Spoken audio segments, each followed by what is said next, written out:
¿Se acuerdan? Hola, hola, ¿me escuchan? Sí, no, sí se la escucha, sí habíamos visto eso. Vimos tacto vaginal, hablamos de la dilatación, todo eso.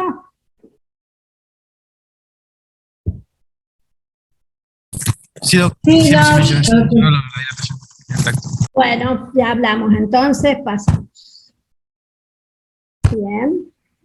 Bueno, entonces vamos a hablar, si ya hemos hablado de dilatación, de tacto vaginal, vamos a hablar de los tipos de presentación.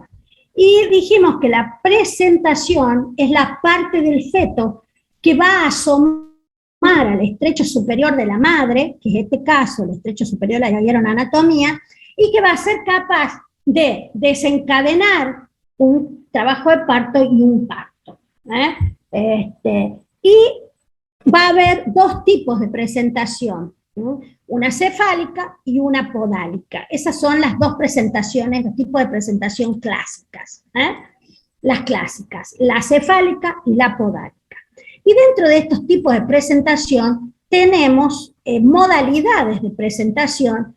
Para la cefálica es la modalidad de vértice, bregma, frente y cara, y para la de presentación pelviana, la completa y la incompleta. Entonces, vemos así que tenemos una de las presentaciones, que es la modalidad de presentación cefálica, que es la más común, la modalidad de presentación en la que se hacen parto en el 99% de los casos. Es decir, la mayoría de los partos que se realizan en la modalidad de vértice. ¿Y qué quiere decir de vértice? Quiere decir que la cabeza del feto está en total flexión, de tal manera que el mentón está adosado al esternón, así. Y que de esa manera el feto va a bajar por el canal del parto, y cuando yo le haga tacto vaginal al feto, tacto vaginal a la madre, lo que voy a tocar dentro de los puntos anatómicos va a ser la fontanela menor, que ya la vamos a conocer en breve. Y vemos que tenemos estas otras tres modalidades de presentación cefálica que se llaman deflexionadas. ¿Y por qué? Y porque no están en flexión máxima. La de bregma está en una posición neutra de la cabeza, en donde cuando yo haga el tacto vaginal, lo que voy a tocar en el centro de la excavación, en el centro de la vagina, va a ser el bregma, la fontanela mayor. La modalidad cefálica de frente, donde veo que la cabeza está prácticamente en una extensión moderada, donde voy a, por supuesto, tocar la frente del feto, la glabela, en el tacto vaginal. Y en la modalidad de cara, voy a tocar directamente la cara fetal, la cara fetal, y ven que hay una extensión muy pronunciada de la cabeza fetal. ¿Sí? Entonces, estas opciones deflexionadas, si no tienen alguna corrección, que generalmente se corrigen solas, esta y esta se pueden corregir solas, no permiten que el parto transcurra. Se detienen. En cambio, esta, ¿sí?, la mayoría de las veces, la mayoría, el 99%, se producen en los partos en esta modalidad. Y vemos las modalidades de presentación pelviana y vemos que son dos. Una es la completa y la otra es la incompleta. Entonces, me olvidé de decirles algo, que en las modalidades de presentación cefálica, la que puede ser capaz de producir un parto es la modalidad de vértice. En las pelvianas, la que puede desencadenar un trabajo de parto, un mecanismo de parto y un parto, es la modalidad incompleta. Bien, y vamos a describir a la modalidad completa y a la modalidad incompleta. La modalidad completa, ¿sí? El feto se va a presentar como si estuviera sentado en cuclillas, es decir, con sus piernas, sus miembros inferiores cruzados, y que vamos a tactar cuando realicemos el tacto vaginal, los pies y la nalga, pero en primer lugar los pies. Entonces también se llama de pies y nalgas. En cambio, la modalidad incompleta, el feto se va a presentar con la nalga en su totalidad, por eso también se llama de nalgas, y los miembros inferiores van a estar totalmente estirados, es decir, caderas flexionadas, rodillas bien estiradas, y el feto las va a contener en sus brazos o van a estar a los lados del abdomen, ¿sí? Y esta es la modalidad que puede realizar un mecanismo de parto y un parto. Dentro de las modalidades de presentación cefálica, dijimos que es la de vértice, la más frecuente, la capaz de producir un parto. Esta modalidad se va a presentar en la pelvis femenina, en la pelvis materna, ubicada de distinto modo. Y ahí, nosotros tenemos que ver, cobra importancia la segunda maniobra de Leopold y la investigación del dorso fetal. Cuando el dorso fetal esté anterior, ¿sí? Es decir, hacia adelante, ¿sí? Por más que esté del lado derecho o izquierdo, pero adelante, vamos a ver que el parto se va a realizar con buen final, aunque esté de la derecha o esté de la izquierda, con buen final. Mejor final será el de la izquierda, pero ambos dorsos anteriores van a finalizar bien el parto. En cambio, cuando los dorsos el dorso esté posterior, ¿sí? Sobre todo del lado derecho, el parto se detiene, no prosigue. Entonces, a través del tacto vaginal, el especialista puede conocer esta variedad de posición, que así se llama, ¿sí? Y, ¿sí? Recuerden, ya lo dije, cuando la paciente está en posición ginecológica, nosotros estamos frente a los genitales maternos, por lo tanto, lo derecho mío es izquierdo de la madre y lo izquierdo mío es derecho de la madre. Entonces, si nosotros consideramos eso, que estamos ubicados frente a los genitales maternos, vemos que este es el lado derecho y este es el lado izquierdo. Entonces, aquí vemos el sacro acá abajo y vemos el pubis acá arriba. Entonces tenemos las distintas variedades de posición de acuerdo a si el dorso es anterior o posterior. Y tenemos la occipito ilíaca izquierda anterior, quiere decir que el occipital fetal está mirando hacia el lado izquierdo de la madre, hacia el ilíaco izquierdo de la madre, ¿sí? Y el dorso está anterior. Esta es la variedad que ustedes van a aprender, el mecanismo de parto, van a aprender el mecanismo de parto en esta variedad, la occipito ilíaca izquierda anterior, que es la más frecuente de todas, pero así vemos que en el izquierdo de la madre, el ilíaco izquierdo de la madre está la fontanela menor, y la fontanela mayor está en el ilíaco, pues, digamos, en la parte posterior, en la parte sacra posterior, en la articulación más precisamente, ¿sí? Bueno, sacroilíaca, ¿sí? Derecha, si esto es izquierdo, esto es derecho, pero posterior, en la articulación sacroilíaca derecha posterior, ya, está atrás la articulación sacroilíaca, por supuesto, en la parte posterior de la mano. Esta variedad de posición vemos que está transverso, es decir, el occipito ilíaca transverso izquierda, ¿sí? Quiere decir que está en forma transversa, ¿no?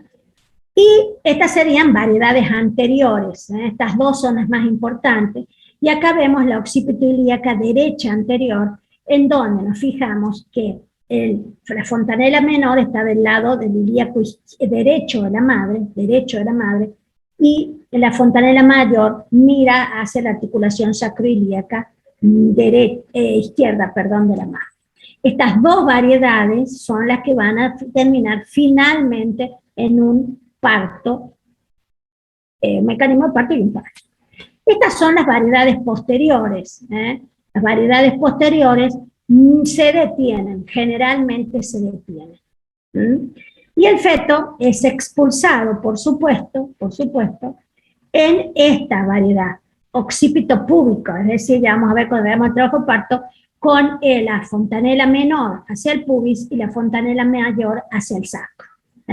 Y las variedades posteriores, en caso de que se produzca el parto, se van a terminar en occipito sacro, es decir, fíjense ustedes, el occipital mirando el sacro y la cara hacia el pubis. Y acá vemos algunas de las posiciones que podemos encontrar en el feto. Esta sería la más frecuente. Si uno ve, ¿no? Lo derecho mío es izquierdo de la madre, vemos que el occipital está hacia el lado derecho de la madre, pero el dorso es anterior. Sería una occipita ilíaca derecha anterior. Esta vemos que el occipital mira hacia la articulación sacroilíaca izquierda de la madre, o sea que es esta, una occipito ilíaca izquierda posterior. ¿Ven que el dorso está hacia atrás? Esta va a finalizar en un parto, este se va a detener. Después vemos la presentación de cara, la presentación de frente, vemos una presentación de nalga, esta sería de pies y nalga, o sea, es una completa, el parto se detiene, en este caso no progresa, y acá vemos una posición transversa de hombros, en donde también el parto no se produce. Bien. Aquí vemos una presentación, una modalidad de presentación pelviana incompleta. Acá vemos una modalidad de presentación pelviana completa, ¿sí? Y acá vemos un transverso con un hombro, y esta es una presentación de frente. Bien. Y esta es una situación transversa, no es una verdadera posición, es una situación transversa. El feto encontramos una parte del feto, que es la cabeza, en un ilíaco de la madre, y el dorso en el otro, en otra fosa ilíaca. Bien. Y vamos a hablar de lo que llamamos parto. Parto. ¿Sí? Se llama parto, ¿sí?, al conjunto de fenómenos fisiológicos que tienen por objeto la salida de un feto viable de los genitales maternos.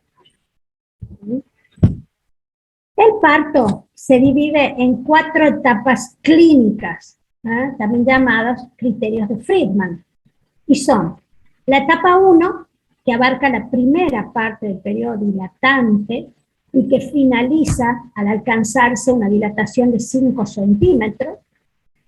La segunda etapa, que constituye la última parte del periodo dilatante y que se inicia con 5 centímetros de dilatación y finaliza cuando llegamos a los 10 centímetros.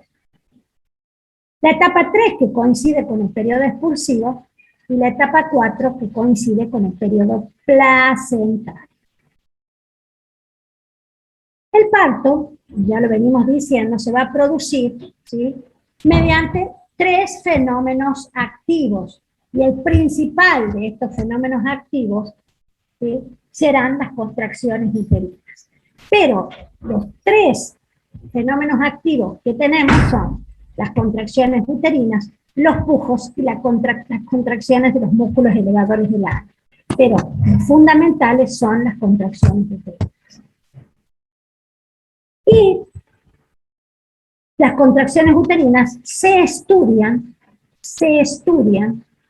con la mano del operador colocada en el fondo uterino, luego de la realización de las maniobras de Leopold, por supuesto. La primera maniobra localiza el fondo uterino, ahí coloco yo mi mano y puedo estudiar las contracciones uterinas a través de sus características. ¿Y cuáles son?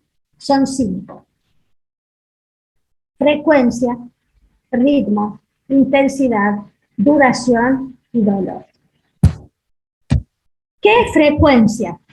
nosotros generalmente la llamamos dinámica uterina y se expresa, o sea, es el número de contracciones producidas en 10 minutos de tiempo.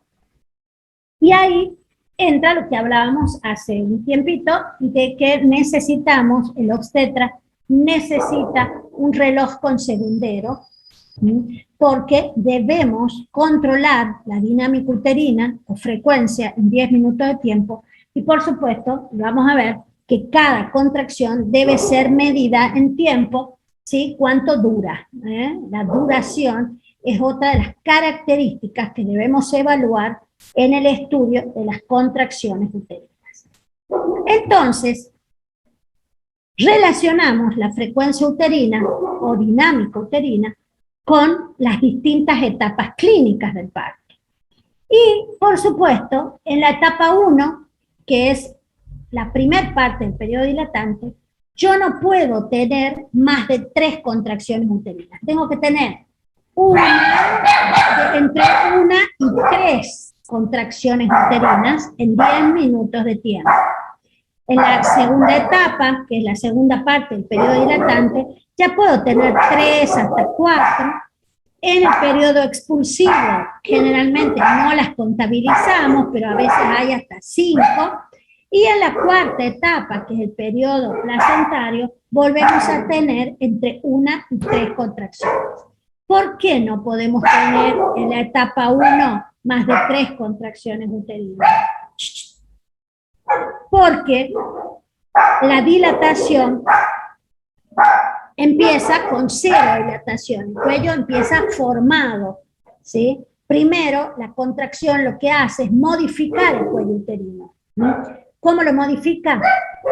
Ya lo vamos a ver, pero con sus características, modificando sus características, que ya vamos a ver como fenómenos pasivos, que son el reblandecimiento, el acortamiento, borramiento y la dilatación. Esto ocurre paulatinamente a medida que las contracciones uterinas se suceden. Entonces, en la primera etapa del parto, yo no puedo tener más de 3 contracciones porque aumentaría mucho la presión intrauterina y podría correr el riesgo de que el útero se rompa.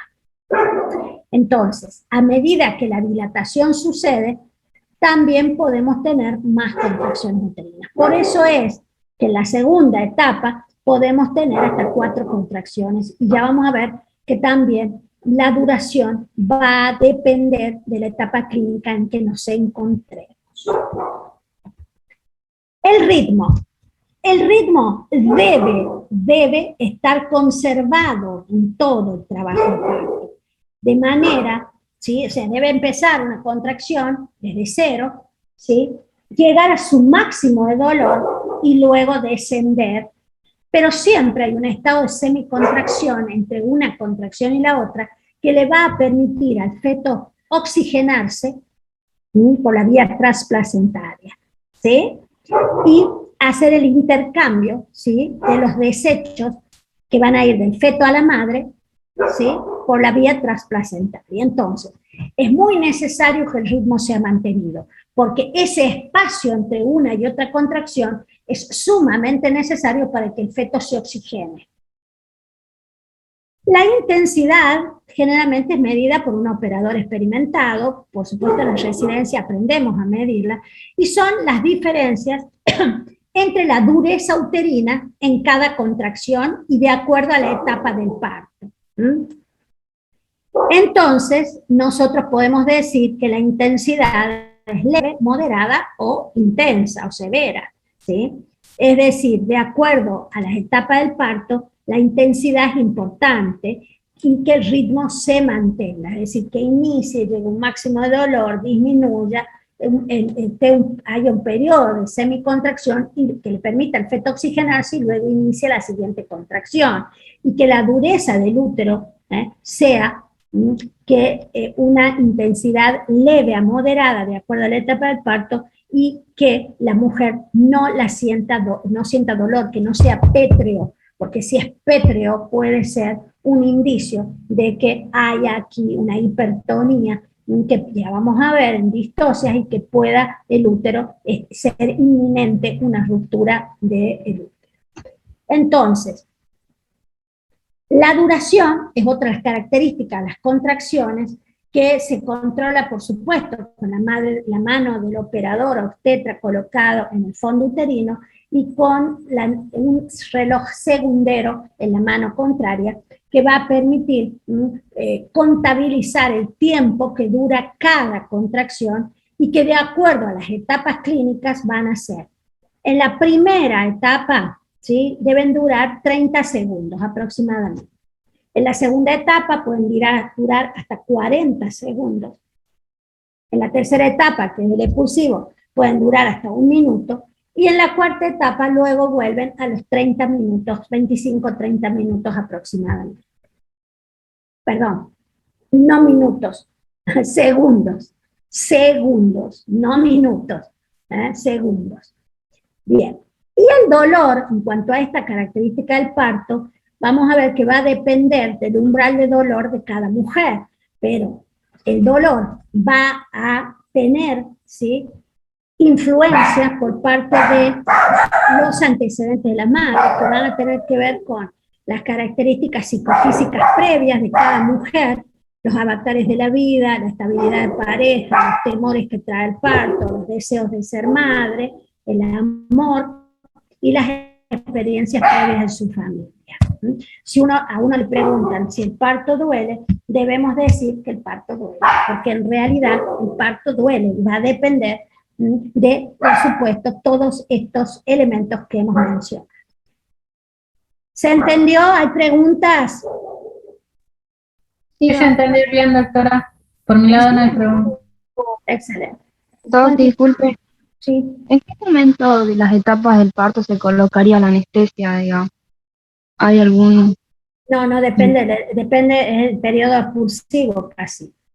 Porque no hay anestesia, el parto es sin anestesia. Hoy eso es nuevo. Eso es nuevo. Pero la mayoría de las mujeres paren sin anestesia. Es un hecho fisiológico. Es un hecho totalmente fisiológico. Pero se Bien, puede hacer. No es de rutina, pero se puede hacer. No es de rutina. pero por ejemplo para las primíparas que hacen epifisiorragia. No, eso es en la episorragia y es una anestesia local. Ah, No bien. tiene nada que ver con el parto. ¿Sí? Se puede hacer una anestesia, se puede hacer, que generalmente se hace después de 7 centímetros de dilatación o el periodo expulsivo, pero no sé de qué sirve que te hagamos ahí anestesia si ya te ha dolido todo el parto. Y duele el parto. ¿Ya? Por supuesto, es fisiológico. El parto no lleva anestesia. ¿Está? La anestesia que hacemos es solo para la episiotomía y nada más, para la episorragia, pero es una anestesia local tratando de anestesiar el nervio pudendo para que no duela cuando hacemos la sutura en los distintos planos. Pero la mujer ya ha parido cuando hacemos la anestesia, ya ha tenido a su bebé, ya se ha producido la expulsión del feto. No se anestesia el parto no recibe anestesia. ¿Estamos? Muy bien. ¿Algo más? Profe, Sí. tengo una duda. ¿Por qué, digamos, cuando la mujer entra, o mejor, antes de entrar en trabajo de parto, el médico ya sabe de que ella no va a tener dilatación suficiente para el parto normal, digamos? No se sabe. Eso no se puede saber hasta que no tiene el parto. Lo que sí se puede saber, porque la dilatación es inherente al momento, vos no podés saber si vas a poder dilatar o no. De hecho, hay mujeres que tienen partos previos y a veces en el tercer parto y el cuello no dilata. No, vos te debes referir a las condiciones obstétricas para un parto, que tienen que ver con las distocias, tienen que ver con fetos macrosómicos, tienen que ver con patologías previas, y tiene que ver también con el Bishop, que ya vamos a ver, que es que es una score, una escala que mide la madurez del cuello y la posibilidad de un parto, pero tienen que ver con muchas cosas, influyen muchísimos elementos a la hora de un parto, pero la mayoría de las mujeres pueden ir a parto. De hecho, se hacen en la mayoría de los casos partos. Pero bueno, hay ciertos casos en que no pueden, por ejemplo, las variedades posteriores que les expliqué, esos se detienen y la mujer no es que el problema no es la dilatación, el problema es la posición en la que se encuentra el feto. ¿Se entiende? Sí, profe. Yes. Bueno, vamos a hablar entonces de cómo difunde la onda contráctil a través del útero grávido. La onda contráctil se inicia en ambos lados del útero, en los cuernos uterinos. Allí se encuentran los llamados marcapasos. La onda contráctil normal del parto se caracteriza por un triple gradiente descendente que consta de 3 componentes. En primer lugar, la primera característica del triple gradiente descendente es que la propagación es de el fondo uterino al istmo, al segmento inferior, porque aquí ya se llama segmento inferior, y ya lo vamos a ver cuando veamos los fenómenos pasivos que producen estos fenómenos activos, en especial las contracciones uterinas. Entonces, el primer componente del triple gradiente descendente es que la onda contráctil se transmite desde el fondo uterino al segmento inferior. El otro componente es que la duración de la contracción es mayor, es más intensa en las partes altas del útero, es decir, en el fondo, que en el segmento inferior. Y el tercer componente es que la intensidad de la contracción también es más intensa en el fondo uterino que en el segmento inferior. En resumen, las contracciones de las partes altas del útero, es decir, en el fondo uterino, comienzan primero, son más fuertes y tienen más duración que las de las partes bajas, es decir, en el segmento inferior, por lo que estas partes bajas, el segmento inferior, ceden y son distendidas por las contracciones, terminando en formarse el segmento inferior y realizando las modificaciones del cuello hasta no existir, que ya lo vamos a volver a ver.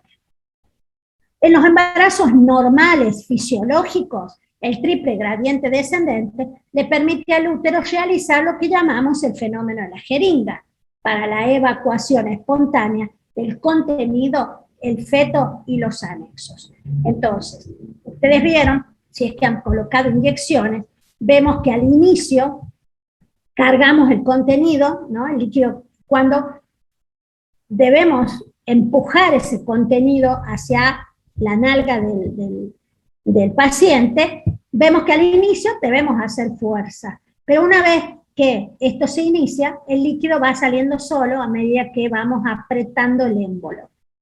Bueno, eso sucede en el parto, ¿sí? El útero se va contrayendo, las partes altas se contraen más y van empujando al feto hacia la vagina. El feto apoya su cabeza sobre el cuello y como arriba son mucho más fuertes las contracciones, estas traccionan las partes bajas, que ahí la intensidad es menor, y así van modificando el cuello y la cabeza fetal va siendo empujada al canal. ¿Se entiende eso? Sí, doctora. Y aquí lo vemos. Es decir, la contracción, es más alta. La contracción es más fuerte aquí arriba, ¿sí?, que acá abajo. Entonces empuja al feto, lo empuja al feto, y se van distendiendo, el cuello se va dilatando, primero se reblandece, luego se acorta, se borra y luego dilata, y lo va empujando al feto. Es como una jeringa. Bien. Esto no, vemos los pujos. ¿Qué son los pujos? Que es otra de las contracciones los de los fenómenos activos, no las contracciones, es otro de los fenómenos activos del parto. Estos pujos se producen cuando la presentación fetal, es decir, la cabeza, en este caso, ha descendido, y se ubica aproximadamente a nivel del sacro. Esto estimula un plexo, ¿sí? El plexo sacro, que hace que la paciente contraiga la prensa abdominal y el diafragma perineal para expulsar el feto y sus anexos. Básicamente la paciente lo que siente es ganas de hacer caca, eso siente. Ganas de hacer caca, entonces puja, llevando al feto hacia la parte final de la vagina. ¿Se entiende? Y esos pujos generalmente son involuntarios. La paciente siente el deseo y lo hace. Y no hay manera de pararlo, porque son involuntarios. ¿Está? Sí. Bien. Sí. Y el tercer fenómeno activo del parto son las contracciones de los músculos elevadores del ano. ¿Sí? ¿Cuáles son sus funciones? Son 3. Que fuera de las contracciones uterinas, esta contracción de los músculos elevadores del ano, permiten ascender transitoriamente, por supuesto, la cabeza fetal para restablecer el pasajero trastorno circulatorio. Es decir, mientras está la contracción, el feto es empujado por el canal del parto. Cuando la contracción cede, los músculos elevadores del ano elevan la cabeza fetal para que ésta deje de estar presionada y se oxigene el feto. ¿Se entendió? Sí, profe. Esa es la primera función. La segunda función es que durante las contracciones uterinas de la segunda y la tercera etapa del parto, ayudan a la rotación interna de la cabeza y a la deflexión y desprendimiento de la misma. Ya vamos a ver que en el mecanismo de parto, vamos a ver cuántas etapas tenemos. Bueno, y ayudan entonces a que la cabeza rote y además se deflexione para liberarse de la madre. Y la tercera función es que durante el periodo placentario, una vez que el feto fue expulsado, ayudan con los pujos a expulsar a la placenta y los anexos. ¿Se entendió? Sí, doctora. Bien. Entonces ya vimos que en el parto tenemos 4 etapas clínicas, vimos cuáles son los fenómenos activos, principalmente las contracciones, y ahora vemos qué desencadenan las contracciones uterinas. Van a desencadenar lo que llamamos los fenómenos pasivos del parto. ¿Sí? ¿Y cuáles son? Son 6 en orden de aparición, porque no es uno aislado del otro, no. Primero es la formación y ampliación del segmento inferior.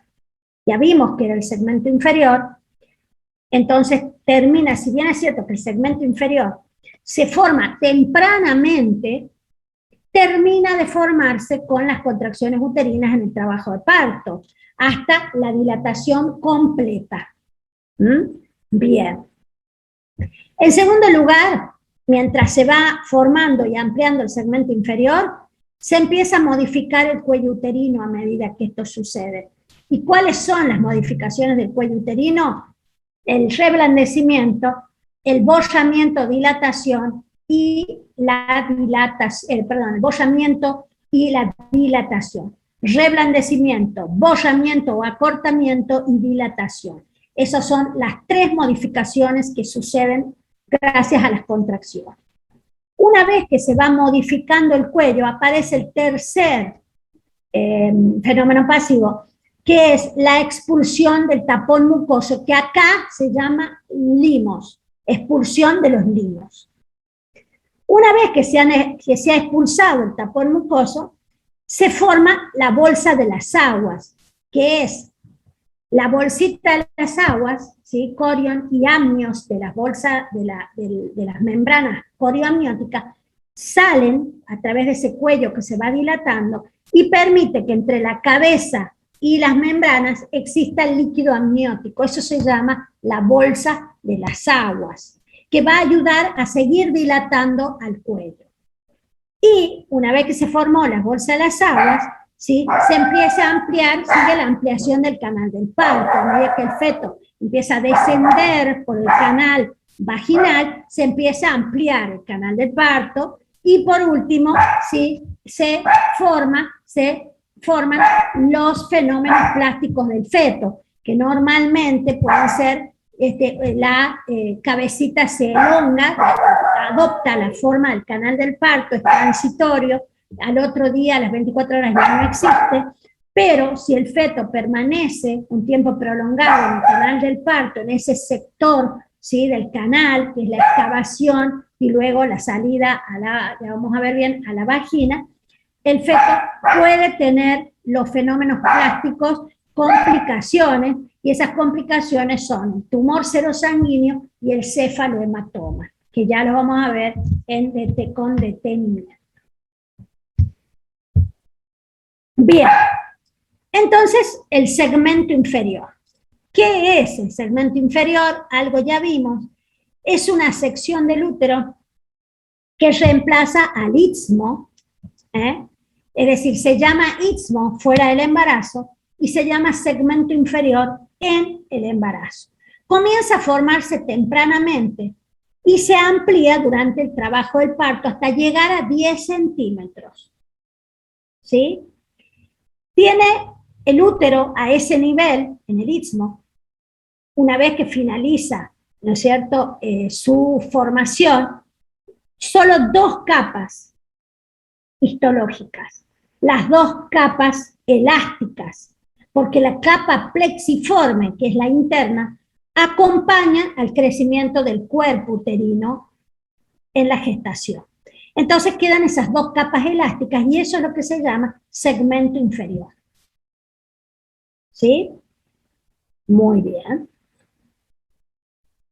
Perfecto. Entonces, una vez que este está formado, ya no hay cuello. Llegó a 10 centímetros de dilatación, el cuello terminó de modificarse. Es decir, que su límite es el orificio cervical interno. ¿Sí? Y ahí la paciente ya, al no haber cuello, sale a la vagina. ¿Sí? Bien. El segundo fenómeno, dijimos que son las modificaciones del cuello uterino, ya hablamos de ellas, son el reblandecimiento, el acortamiento y la dilatación. La expulsión de los limos también lo dijimos, la formación de las bolsas de las aguas también. Y estos serían los limos, ¿ven?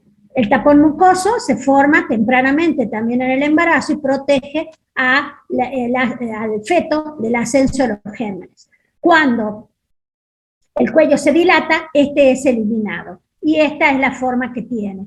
Es una secreción viscosa, generalmente coloreada, y puede tener hilos de sangre. Y es bien viscoso, bien viscoso.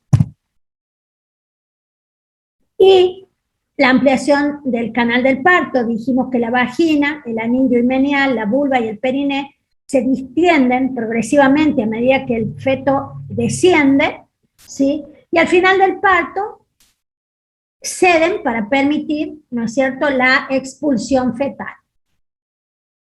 Y los fenómenos plásticos dijimos que son deformaciones que va a sufrir la cabeza fetal en su pasaje por el canal del parto, ¿sí? A veces hay solamente modelaje, que se llama así, ¿sí? Y que en 24 horas esto desaparece. Pero a veces hay complicaciones y aparece el tumor serosanguíneo, que es una infiltración edematosa y sanguínea que se localiza, ¿sí?, por debajo de la piel y por encima del hueso, bien superficialmente. Y también puede aparecer el cefalohematoma, que este ya es una infiltración sanguínea ubicada por debajo del periósteo del hueso, y la cual demora 15 días en desaparecer y puede producir hiperbilirrubinemia con ictericia en el recién nacido, ¿sí? En cambio, el tumor serosanguíneo en 48 horas desaparece. Y acá los vemos. Este es tumor serosanguíneo bien superficial entre por debajo de la piel y por encima del hueso. En cambio, el cefalohematoma se encuentra por debajo del periósteo del hueso. Por lo tanto, al reabsorberse esta colección, ¿sí?, hemática y edematosa, va a producir ictericia en el feto. ¿Está claro eso? Sí, profe. Sí, profe. Vamos Sí, a dejar profe. aquí porque di las 2 clases seguidas y ya no tengo garganta. Y vamos a seguir el día miércoles con mecanismo de parto. ¿Está bien? Bueno, Bueno, Doc. Bien, Doc. Doc, buenas noches, profe. disculpe, tengo una duda, Doc, disculpe. ¿Cuándo debemos inducir el embarazo nosotros? Ya vamos a hablar de eso. Ok. Generalmente los partos son, estamos hablando de un parto fisiológico, hasta ahora venimos hablando de fisiología Sí. nosotros. Son espontáneos. Y ya vamos a ver cuáles se inducen. Pero normalmente el parto es espontáneo, no necesita inducirse. Pero ya vamos a ver cuáles son las condiciones para que se induzca. ¿Está? Ok, doctora. Muchas gracias. Chao. Hasta luego, doctora. Buenas noches. Hasta luego, nos vemos Buenas el noches. miércoles.